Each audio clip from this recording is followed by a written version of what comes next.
How to download Google Auth Pro in laptop. Hey everyone, welcome back to the channel. In today's video, I'll show you how to install Google Auth Pro on your laptop. It's quick and easy, so now without further ado, let's get started.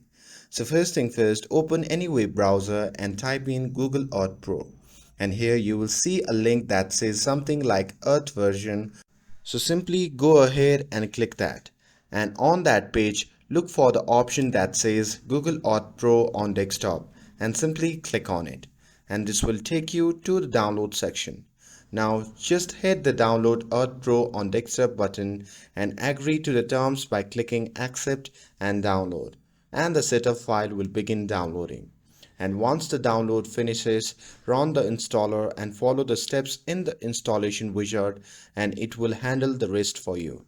And after the installation is complete, you can close the setup and to open the Google Auth Pro, just search for it from your start menu or desktop search bar and you should see it pop up. Now you are all set. You can skip through the welcome tips and explore them if you're new. And just like that, Google Auth Pro is ready to use on your computer. With this, if you found this video helpful, then don't forget to like, share and subscribe to get updated for more videos. Thanks for watching and I'll see you in the next video.